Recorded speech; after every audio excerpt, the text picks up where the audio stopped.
Salut les amis, j'espère que vous allez bien. Écoutez bien cette vidéo, elle dure un petit peu plus de 2 minutes, mais il est hyper important de partager cette vidéo à toutes les personnes qui viennent vous parler de justice.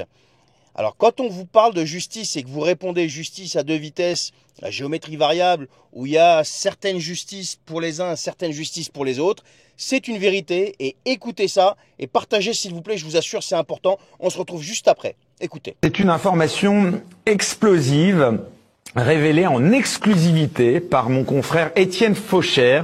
Il est journaliste pour le média américain The Epoch Times et c'est une information qui est actuellement passée sous silence par l'intégralité de la presse française. Au moment même où nous parlons, la commission von der Leyen, pourtant si prompte à se prévaloir des vertus de l'état de droit, le viole délibérément en ignorant une décision cruciale rendue le 17 juillet dernier par le tribunal de l'Union européenne. La veille du vote pour la reconduction de Madame von der Leyen, nous apprenions par voie de presse que la commission qu'elle préside avait été condamnée par le tribunal de l'Union européenne pour son manque de transparence dans l'affaire des contrats liés au Covid-19. Et cette condamnation ne l'a pourtant pas empêché d'être réélu. Et conformément à cette décision obtenue notamment par maître Arnaud Durand, au nom de plus de 2000 citoyens, la commission est désormais tenue de rendre public, écoutez bien, tout d'abord les contrats Covid dans leur intégralité, et ensuite l'identité des négociateurs de ces contrats. Le 27 septembre, la commission a contesté ce jugement en formant un pourvoi devant la Cour de justice de l'Union européenne. En revanche, puisque la décision devenait tout de même exécutoire le 28 septembre dernier, elle a parallèlement déposé un référé pour bloquer en urgence la divulgation des noms des négociateurs, mais pas celle des contrats. Et malgré cela, la commission, n'ayant pas demandé donc de référé pour bloquer cette publication des contrats, elle est légalement tenue de les publier depuis le 28 septembre dernier. Mais elle s'y refuse jusqu'à présent. Maître Durand a confié à mon confrère d'Epoch Times qu'il a mis en demeure la commission le 18 octobre, mais qu'elle fait tout bonnement la sourde oreille.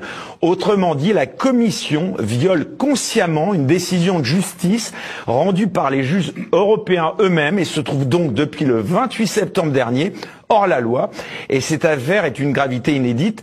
Elle reste encore ignorée par les médias, et ironie du sort, pas plus tard que récemment, Thierry Breton rappelait, c'était sur BFM TV, que le réseau social X pourrait être condamné en Europe au nom de ce sacro-saint état de droit.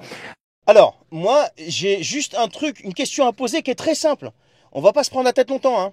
Il n'exécute pas les ordres de la justice, donc je vais faire très court, vous avez bien entendu, hein.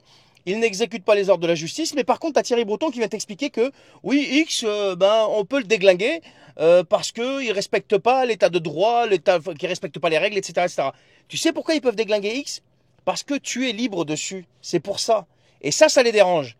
Et à côté de ça, la deuxième chose, et je m'arrêterai là, Manon Aubry, toutes celles et ceux qui ont félicité Madame von der Leyen pour sa nomination, sa réélection, appelez ça comme vous voulez, cessez de nous dire que vous défendez le peuple ou je sais pas quoi. Ce n'est pas vrai. Vous avez embrassé, fait des accolades à une personne qui a été condamnée par la justice à cause des contrats de qui vous savez. Mais vous le saviez et malgré ça, vous l'avez félicité. Donc, tout ça n'est que baliverne, n'est que mensonge. Ça n'a rien à voir avec une défense du peuple ou je sais pas quoi, les plus pauvres, les opprimés. Vous faites vos super vidéos, vous faites de la pub. Tout ça pourquoi?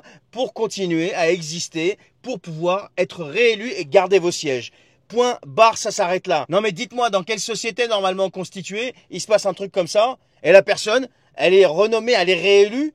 Non mais attendez, la justice lui ordonne de faire les choses, elle ne les fait pas?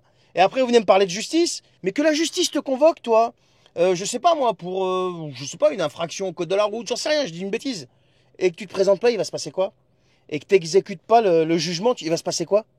Non mais, tu comprends ce que je veux dire? Et après, tu as ces gens-là, ils viennent t'expliquer qu'ils sont là pour te défendre. Mais c'est des grosses bêtises. Ils sont là que pour préserver leur siège.